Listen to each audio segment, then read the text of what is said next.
देखिए student, UP board के English के पेपर में आता है 3 नंबर का पोयम लिखने के लिए, बट बहुत सारे बच्चे गलती कर देते हैं, उनको तीनों नंबर कट जाते हैं। बट आपको ये गलती नहीं करनी। यहाँ पर देखो 3 नंबर आपको फ्री में मिलने वाले हैं, बिल्कुल फ्री में। आपको कुछ भी नहीं करना, बस 4 लाइन का पोयम याद करना और लिख देना, आपको 3 नंबर मिल जाना है।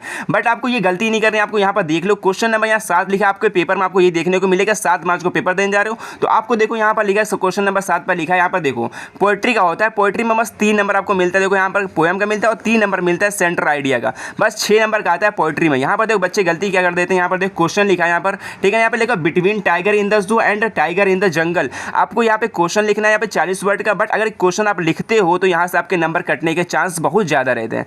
अगर आपने और लिखा है ना यहाँ पर, और में अगर ये लिख देते हो 4 लाइन का पोयम, यहाँ पर देखो क्या लिखा है, बच्चे यहाँ पे गलती कर देते हैं, ये पूरा पढ़ते नहीं। यहाँ पर लिखा है right the 4 lines of any poem.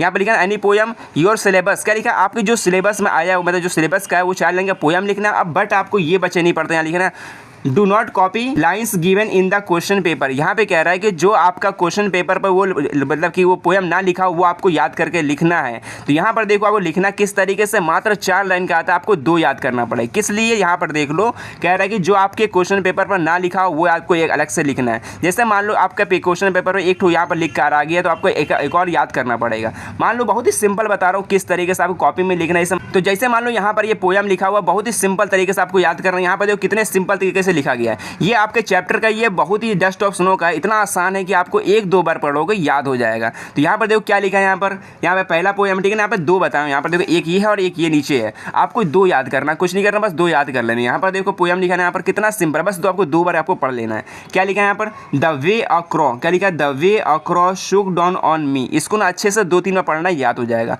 आपको इसका हिंदी मीनिंग से कोई मतलब नहीं होना चाहिए, बहुत ही सिंपल है ये। देखो एक जो राइटर होते हैं, देखो हेमलॉक ट्री होता है, जो मतलब बर्फ होता है, बर्फ के धूल गिराता है कौवा, उसी पे एक रिलेटेड कहानी, इमोशनल कहानी। इसका आपको हिंदी से मतलब नहीं है, आपको बस नंबर गेन करना है 3 नंबर बोर्ड के पेपर में। तो आपको ये बस याद कर लेना, कितना सिंपल है। यहाँ देखो the way across Shuk down on me the dust of snow from a hemlock tree. कितना सिंपल है, 4 लाइन के याद कर लेना। अगर मान लो आपके पेपर में ये लिख कर आ गया, कह दे कि इसका उत्तर का आंसर दीजिए, इसमें कुछ होता है ना, मतलब कि शॉर्ट क्वेश्चन में आ जाता है ये। बट अगर आपको दूसरा भी एक तो याद करना तो बहुत ज़रूरी है, ठीक है ना। यहाँ पर देखो दूसरा एक तो यहाँ पर देख लेते हैं, आपको ये भी याद करना है। ये भी बहुत सिंपल है, देखो एक ही चैप्टर का है, आप एक ही चैप्टर को याद कर सकते हो, बहुत ही सिंपल है। यहाँ पर देखो क्या लिखा है, यहाँ पर पोयम लिखा है। यहाँ पर पोयम आपको हेडिंग डालना है, आपको क्या लिखना है, यहाँ पर हैज़ गिवन माई हार्ट। क्या लिखना है, हैज़ गिवन माई हार्ट, बस आपको याद कर लेना, 2-3 बार लिख कर याद करना, जल्दी याद हो जाएगा। क्या लिखा है, has given my heart a change of mood, a change of mood and save some part of a day I had rued. इसको 2-3 बार पढ़ना बच्चों, याद हो जाएगा, बहुत ही सिंपल है। क्या लिखा है देखो,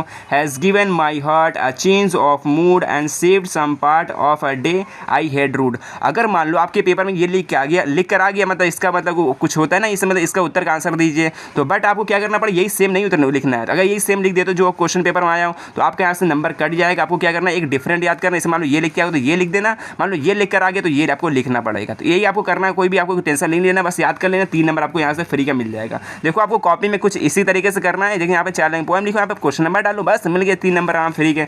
और एक और चीज़ आपको बता दूँ, यहाँ पर देखो एक आता है सेंटर आइडिया आता है, यहाँ पे देखो 3 दिया हुआ, 3 में से आपको 1 करना है, ठीक है ना। अब देखो इसका आप देखना चाहते हो ना, मैं डिस्क्रिप्शन में इसका लिंक पढ़ी होगा, आपको जाकर देख लेना किस तरीके से लिखा जाता है। यहाँ देखो लिखा गया, इसको पूरा अच्छे से याद करना चाहते हो, हमारे डिस्क्रिप्शन में लिंक पड़ी है, तो जाकर देख लेना, इसको तैयारी कर लेना। देखो 6 नंबर आपको पोएट्री का बिल्कुल फ्री में तैयार होने वाला है। तो फिर मिलते हैं नेक्स्ट वीडियो में। सो बाय। अगर जो भी चैनल पर नए हो चैनल को सब्सक्राइब जरूर कर लेना, अपने दोस्तों के साथ भी शेयर कर देना।